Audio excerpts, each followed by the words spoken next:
senhores telespectadores, estamos de novo na Ilha da Madeira. Esta bela e grande cidade que está na nossa frente é o Funchal. Pode-se dizer que eu hoje descobri outra vez a Madeira, uma Madeira nova. O teleférico vai aqui desde o nível do mar até ao monte, que são mais de 500 metros de altitude, percorre mais de 3 quilómetros e disseram-me que se vê todo o Funchal.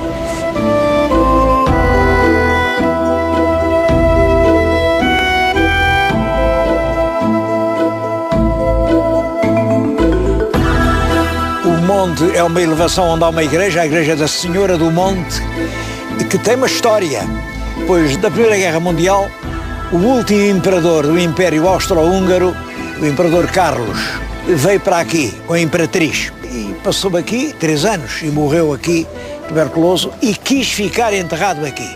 E ainda hoje, os arquiduques da família Habsburgo, quando casam, muitos deles querem vir casar à Senhora do Monte e entregar flores ao seu último imperador.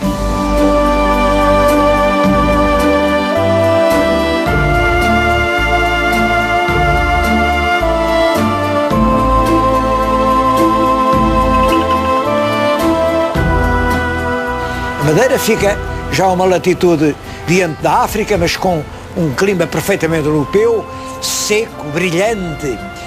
É este ar que se respira aqui, um ar atlântico, um ar que reanima a vida. Depois é esta paisagem prodigiosa, estas flores. Eu nunca vi nada assim.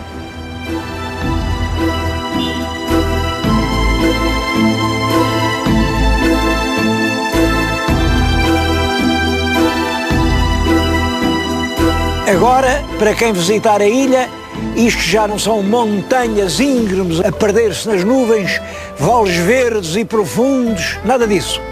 O que agora há é túneis e viadutos e vias rápidas. E acho muito importante notar uma coisa, é que aqui, esta Madeira nova fez-se sem prejuízo da Madeira antiga.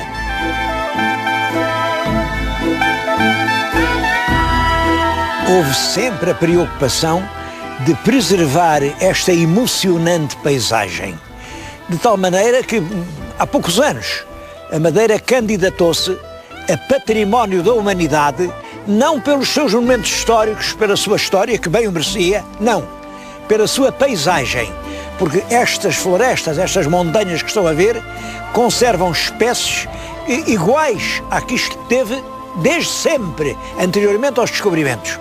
Ou a candidatura foi aceita e a paisagem da Madeira foi classificada património de toda a humanidade. Devo dizer que 2/3 da ilha são hoje um parque natural, onde é proibido tocar numa árvore. É isto que explica que hoje venham à Madeira 3 milhões de turistas em cada ano. 2,5 milhões vêm de avião pelo aeroporto e cerca de 500 mil vêm nos navios, porque hoje este Porto Funchal é uma das escalas do turismo atlântico.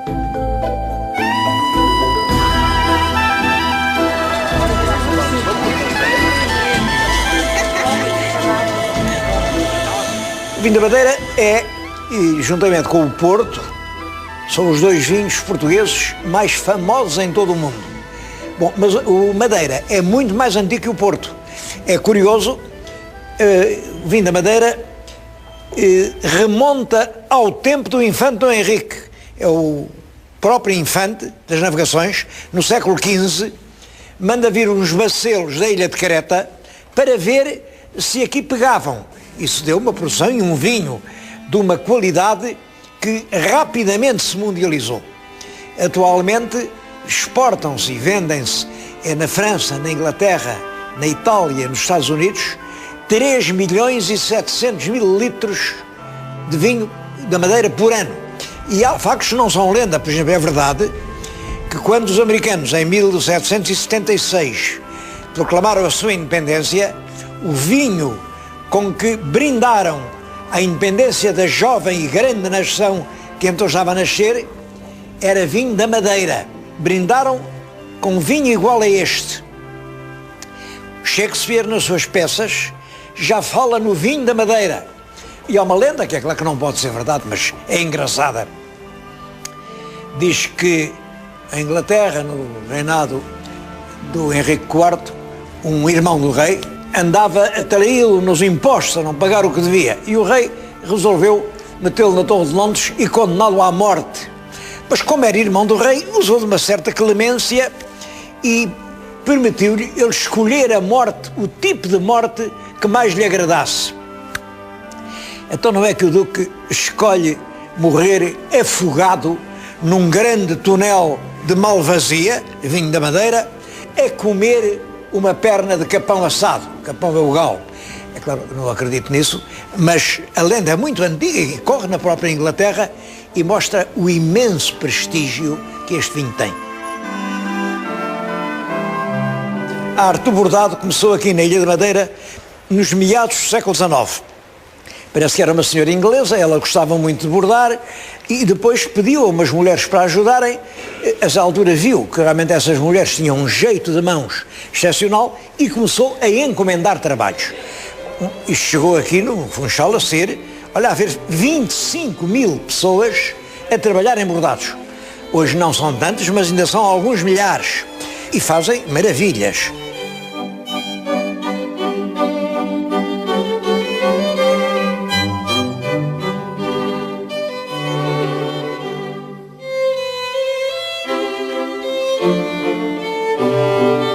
Além dos bordados, há as tapeçarias.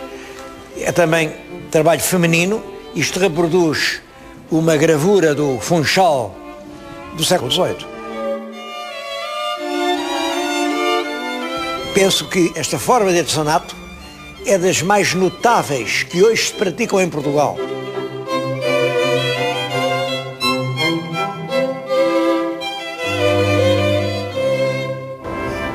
João Gonçalves Zarco. Este foi o homem que construiu o último pilar deste grande terraço de civilização que é a Europa. E veio construí-lo, veio fundá-lo no fundo de um grande mar que se chama Atlântico. Este campo em que lhe estou a falar é uma lição de política. Que pena que isto não esteja em todos os nossos manuais de história. Quando Zarco aqui chegou, ele enobreceu, construiu uma casa para si no campo de Santa Clara e os pescadores ficavam lá longe, no calhau. Ele não queria misturas, ele agora achava que era fidalgo e, portanto, estava lá no seu paço acastelado e a pobre gente do povo estava lá longe. E entre a aldeia dos pescadores e dos arroteadores desta terra e a casa do Zarco havia um grande campo de cana-de-açúcar que pertencia ao Duque de Beja, el rei Dom Manuel I. E o Duque de Beja pegou nesse grande campo e deu-o ao Funchal com estas ordens: agora aqui no campo vocês construam uma igreja que eu vou fazer ser catedral. E foi realmente por muito tempo a grande catedral do Atlântico. Construam a alfândega, construam o tribunal, construam a cadeia, construam a câmara, construam todos os espaços coletivos. Isto ainda hoje se chama Campo do Duque. O Campo do Duque veio unir a aldeia pobre dos pescadores com o rico burgo daquele senhor. El rei Dom Manuel conseguiu assim que, em vez de duas terras separadas, cada uma aninhada em sua prega aqui deste grande monte que é a Madeira, surgisse uma cidade única, uma cidade grande, que não é de ricos nem é de pobres, é a cidade de todos.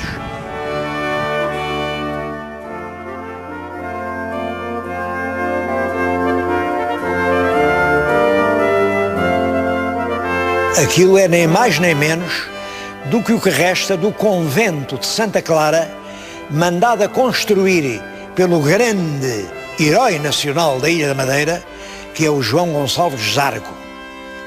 Zargo quer dizer zarolho, simplesmente, tinha um olho a menos. Há outros que escrevem Zarco. E discutem muito isso. Discutem muito se ele era Zarco de família, tinha já nobres avós e bisavós e tisavós na grande causa dos Zarcos. Eu creio que tem razão os que dizem que era alcunha. Ele não se chamava Zarco. Tinha a alcunha de Zargo. Ele prestou tão grandes serviços que a certa altura o rei Dom Afonso V mandou acrescentá-lo ao número dos homens da nobreza. E nesse documento chama-lhe João Gonçalves da Câmara de Lobos. Câmara de Lobos porque ele, quando chegou aqui à ilha, albergou-se numa gruta, uma câmara, mas ele meteu-se lá e a pouco começaram a aparecer lobos marinhos. E ele, coitado, assim um pouco por humor, disse: bom, sim senhor, eu agora já tenho uma terra, olha, sou o João Gonçalves da Câmara dos Lobos. É claro que os filhos já não gostaram dessa história e começaram só a assinar Câmara. Por câmaras havia famílias ilustres em Portugal e eles queriam parecer que era dessas famílias que descendiam.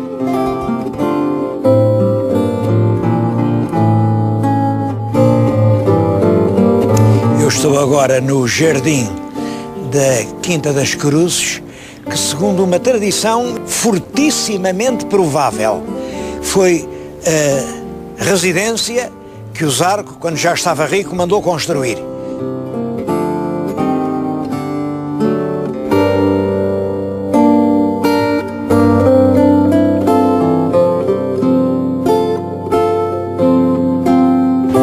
A Madeira sabia-se que existia. Ela está representada em mapas do século XIV. E aqui o povoamento português começa em, penso eu, em 1433. Embora os historiadores locais falam todos em 25, 20, eu julgo que foi 33, porque, aliás, a primeira vez que a palavra Ilha da Madeira parece escrita num documento português é em 1430. Eu acho que se ela estivesse povoada desde 25, claro que havia referências. É em 33 que o infante Dom Henrique nomeia capitão donatário para aqui esse seu cavaleiro da África, João Gonçalves Zarco. Devo dizer que nos primeiros tempos isto era muito difícil. Basta que lhes diga isto. Conheço um caso de um morador que fugiu daqui para ir para Ceuta. Ora, em Ceuta havia guerra todos os dias. Havia guerra, mas havia que comer. E aqui havia só a Branha, a floresta, onde não se podia penetrar. Na Floresta Virgem ninguém entra. O Zarco fica assim, portanto, como o primeiro trabalhador na Madeira. Ele e os seus companheiros são os ascendentes dessas centenas de milhares ou milhões de madeirenses. É claro, sem esquecer os muitos que são açorianos.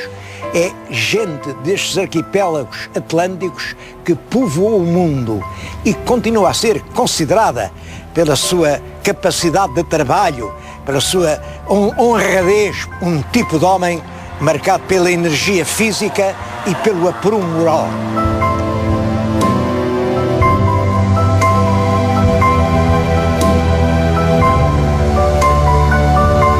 Estamos na ilha de Porto Santo. Este areal tem cerca de 9 km. Os navios podiam aqui realmente ser puxados para a areia. Aqui eram varados e reparados.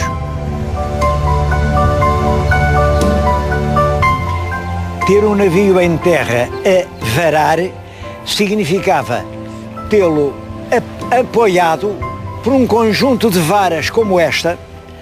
Isto ainda é uma vara do tipo antigo, hoje, claro, isto já se não usa.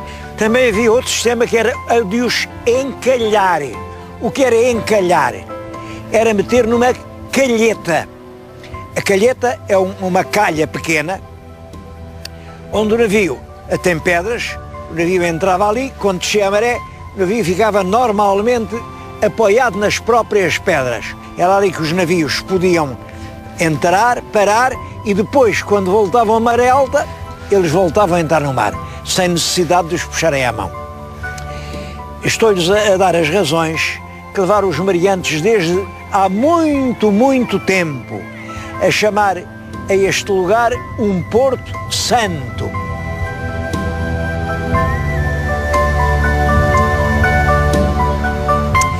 A ilha do Porto Santo está ligada, muito ligada, ao descobrimento da Madeira. A tradição diz isto, e é uma tradição que tem fundamentos. Diz que o João Gonçalves Zarco e o Tristão Vaz tinham ido até a costa da África, por ordem do infante Dom Henrique, e que depois, quando voltavam, apanharam uma tempestade pavorosa e eles já desesperavam completamente de viver, quando de repente viram diante deles uma ilha com um rico areal, e ali se salvaram. E claro, uma ilha que salva a nossa vida é uma ilha santa. Quem conta isto é nem mais nem menos que o cronista do infante Dom Henrique, o comendador Gomes Yanes de Azurara, e o Zurara é contemporâneo destes acontecimentos. Portanto, a gente fica assim, bom, isto é uma testemunha presencial. E foi isso que impôs a lenda. Só que nestes testemunhas presenciais, só quem não nos tribunais é que não sabe, há muitas testemunhas que dizem e que juram, mas que mentem. E não há dúvida nenhuma de que Zurara aqui mentiu. E havia razões para mentir, devo dizer que havia. Quando Zurara escreve isto, ainda os espanhóis reclamavam a posse completa, jurídica, das Canárias e diziam que isto também era Canárias. E o infante Dom Henrique queria mostrar que isto estava na posse dele havia mais de 30 anos. Ao fim de 30 anos, quem está na posse continuada, pacífica, de boa fé de uma coisa, é dono dela. E creio que é essa situação jurídica que explica as mentiras do Zurara. Ele diz que isso aconteceu em 1315, outros dizem em 1318. Devo-lhes dizer que o infante Dom Henrique só pode ter mandado fazer navegações com os navios com a Cruz de Cristo a partir do momento em que ele é que mandava na Ordem de Cristo. Mas há outras razões, outras e muito importantes. Estes mares aqui da costa marroquina até Agadir, estes mares no século XIV eram muito frequentados. Ora, quem vem das Canárias e navega para o Ocidente não pode deixar de ver a Ilha da Madeira, a Ilha de Porto Santo. Há um frade espanhol, anónimo, ele não assinou, mas autêntico, que no século XIV disse que andou por aqui e que viu as ilhas Salvage, são as selvagens, Desierda, são as desertas, Linhame em italiano quer dizer Madeira, era a Ilha da Madeira, e Puerto Santo. Como é que ele sabia que as desertas eram desertas e não chama desertas às outras, porque elas eram todas desertas? Nestes 4 grupos de ilhas não havia um habitante, um.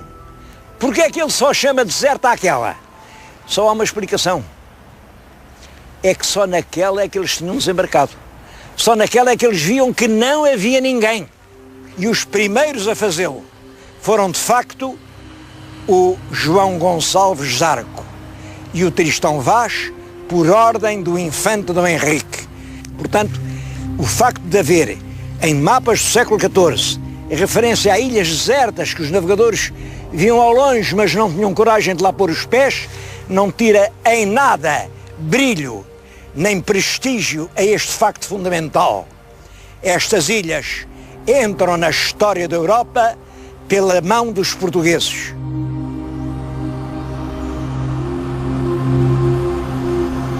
A ilha tem um passado de dificuldades e não havia água doce.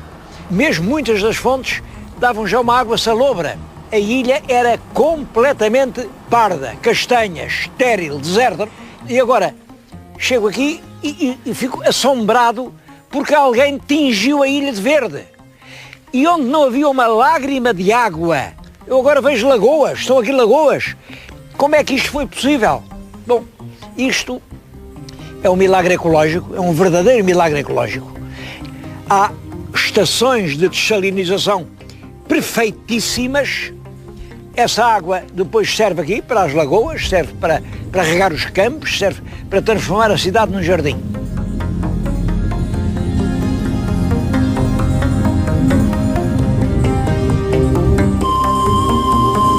Quem hoje vem a Porto Santo vem sempre aqui visitar o chamado Pico do Castelo. O que é curioso foi que aqui não havia propriamente um castelo. O que havia era constantes assaltos de piratas, de corsários. Os corsários roubavam tudo, levavam os homens escravos e utilizavam as mulheres, pois andavam nos mares semanas e semanas, de maneira que quando se iam navios corsários, toda a gente fugia. Fugia aqui para o alto do monte e lá em cima tinham uns canhões que davam tiros para os corsários não subirem ao monte. Bom, e agora esta história que é curiosa.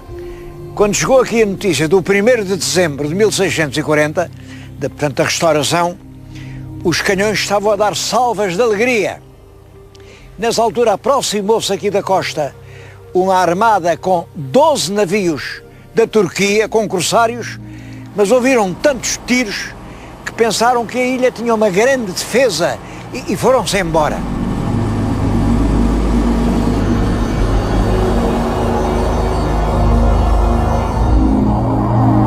Passou por aqui Camões, quando ia a caminho do seu triste exílio na Índia, e ele escreveu nos Lusíadas uma estrofe, é a estrofe número 5 do canto 5º. É interessante pensar nela. Passámos à grande Ilha da Madeira, que do muito arvoredo assim se chama. Das que nós povoamos, a primeira, mais célebre por nome que por fama. Mas nem por ser do mundo a derradeira se lhe avantajam quantas Vênus ama. Antes, sendo sua, se esquecera de Cipro, Cnido, Pafos, Citereia. Nessa altura a ilha tem pouco mais de 100 anos e já é célebre pelo seu nome. Mas ele diz que não é célebre pela fama. Porquê? Nessa altura, os dois grandes validos, os dois grandes manda-chuvas da política portuguesa eram os dois irmãos Câmaras, eram ambos madeirenses. Dizia-se que os madeirenses é que eram os culpados de tudo quanto estava a acontecer. Eles mandavam no Dom Sebastião, coitado, era ainda pouco mais que um garoto, e eram os Câmaras quem governava Portugal. Bom, e Camões, nos Lusíadas, tem várias piadas muito cruéis aos Câmaras. Até lhes diz que eles estão a explorar o rei, que é no ofício novo, só para despir e roubar o pobre povo. Daí que a fama da Madeira não era boa. Célebre pelo nome, não célebre pela fama. É o que querem dizer os tais misteriosos versos dos Lusíadas. Agora, a última parte da estrofe também tem que ser contada. É esta. É, nem por ser do mundo a derradeira, isto quer dizer, esta ilha era a última ilha do mundo civilizado, aqui acabava o mundo civilizado, mas nem por isso são melhores do que ela, ou mais bonitas do que ela, as ilhas que Vênus ama. Esta ilha, Camões põe-a acima de todas as que a mitologia grega inventou como altares do amor entre os homens e as mulheres. Eu acho que nunca ninguém fez um elogio maior à Ilha da Madeira. Nem por ser do mundo a derradeira se lhe avantajam quantas Vênus ama.